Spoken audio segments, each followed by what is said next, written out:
Hey everyone, it is Anna, and I wanted to share a few thoughts I have tonight about a passage that was read in church on Sunday. It was a letter actually from Paul, in which he talks about the thorn in his flesh. So if you're all familiar with Paul, the Apostle Paul, I'll tell you a little bit about him.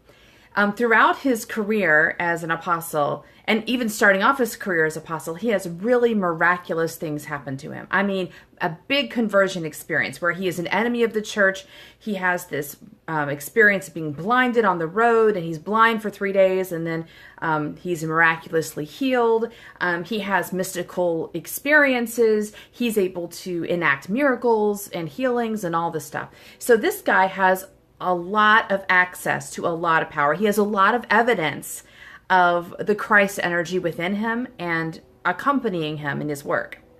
So in this letter, he writes about the thorn in his flesh, and he doesn't explain what that is, but it's something that is debilitating him. And he talks about how 3 times he prays to God to have this removed.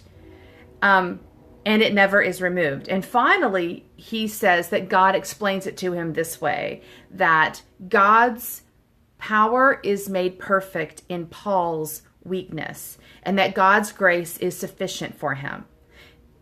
Basically saying the thorn in his side is a lesson.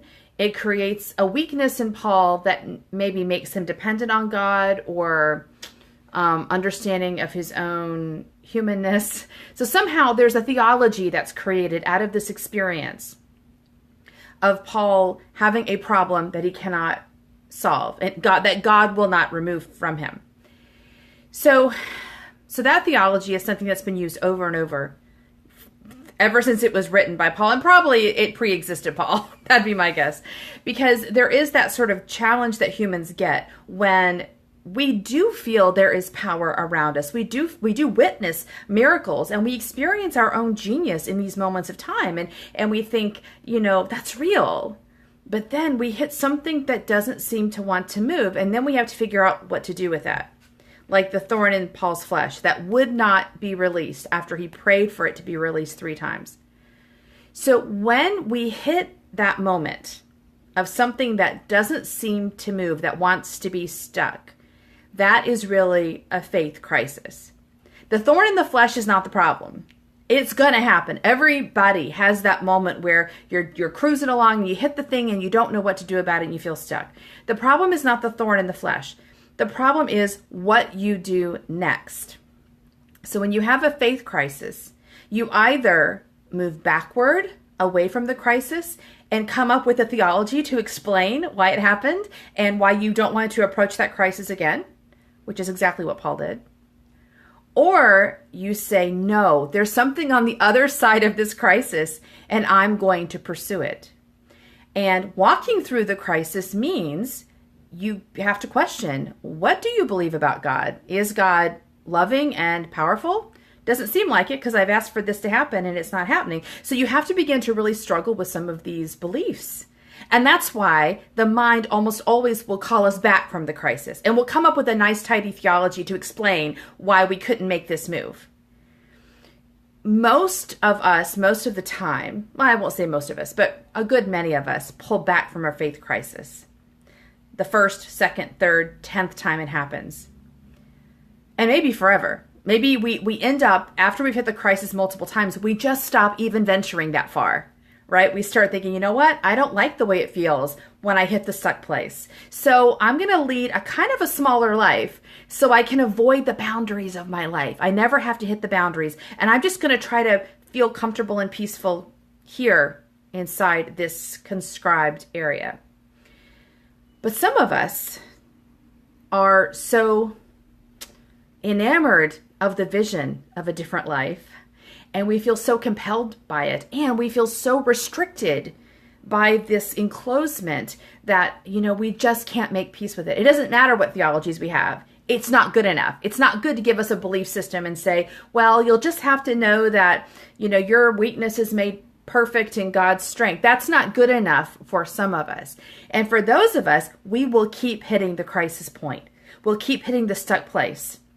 And maybe we agreed to it several times. Okay, well, I can't make it move. I'm going to have to learn to live with it. But finally, if our struggle is big enough, we finally say, I can't live with this. I can't live with this stuck place. And we push through it.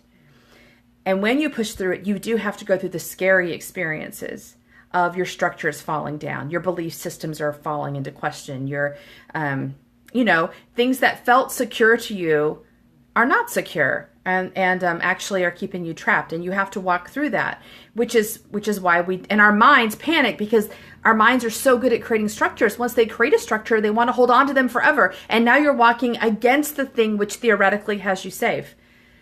But it's necessary to walk through the faith crisis to get to the other side of it, where you discover, you need no structure because you are all powerful. The stuck thing you had wasn't real. It was the consequence of the structure. That's the irony, right? Like, you're stuck because of a structure. The structure is not keeping you safe from the crisis. It's creating the crisis. But you have to walk past it to get there. And I've discovered in my own work as someone who works with spiritual healing and faith healing and energy that you can't talk somebody into the belief in their own genius. Like, people who hit the crisis and pull back and never go near the wall again, it's too much of a cost to them to walk on the other side of the crisis. And I feel like I always want to rescue people, like people who are living in very small lives. I want to say, come on, there's a bigger life. You have so much power and so much energy and so much potential. Come with me on the other side of the crisis. It's not that bad. And sometimes I've even walked people through the crisis. I've gotten them to the other side. And they went right back, because it turns out they are more comfortable in the smaller life. And it serves them in a way that makes up for the limitation.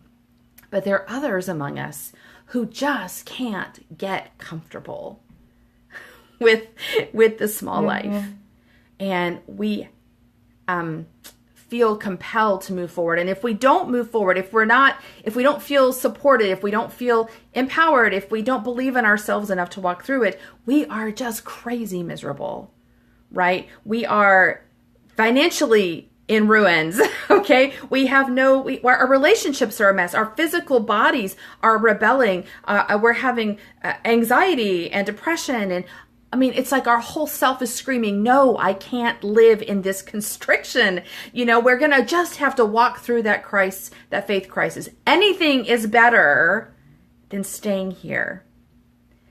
And, it's taken me a long time to come to this place in my own work, but I'm finally going to stop trying to rescue people from the small life that they want, and instead try to focus on the people who are desperate to get out of the small life and can't figure out how to get there.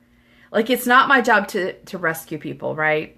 Because the people don't want to be rescued if they're comfortable where they are. It's those of us who are, who really, really need to move and who are willing to risk that really scary walk through the faith crisis to get there. So yeah, if you look at the Apostle Paul, although he had tons of amazing things happen to him, he was a rules guy, right? He liked structure. He really liked structure. So the second anything big happened for him, he created a structure around it, and then he defended that structure. And that's why we use his letters so much to create structures in the church. That's why laws have been built. Theological laws have been built on Paul, because he's a structures guy. He's not the patron saint of those of us who need to live bigger. He's the patron saint of those of us who like structures. So Paul stopped when he couldn't get his thorn in the flesh to move. He stopped. He pulled back. He made a theology about it, and he made peace with it. If you can do that, then you will. If you can't do that, because your soul, your body, your heart is screaming to get out of this structure, you will have to come to that edge again. You're going to have to encounter that thorn in the flesh again, and you are going to have to walk through that faith crisis. You cannot function in your life until you do it. Because this is what you agreed to come on this earth for. So I feel like I've tried to make it nice to people. I've tried to say, well, you've got a choice, and you do have a choice. You can avoid it as long as you would like, but eventually, unless you can really truly make peace and function inside of the small constraint, you are going to have to push through. Your genius requires it of you. Further than that, you know you can do it. That's what's driving you crazy. You know what it is to live in your genius. You know how big you really are. It's driving you nuts to play it small. So that's where my work is going to be focused, on those people who know it. You know you can do it. You just can't figure out how to do it consistently. You need support. You need help. You need, to be able to kind of lock into your guidance. But you can't live with a thorn in your flesh. You're not supposed to. The thorn in your flesh is supposed to bring you to the faith crisis to get you to the other side. Don't make peace with it. Don't create a theology around it. Get it out. So I'll see you next time. Bye.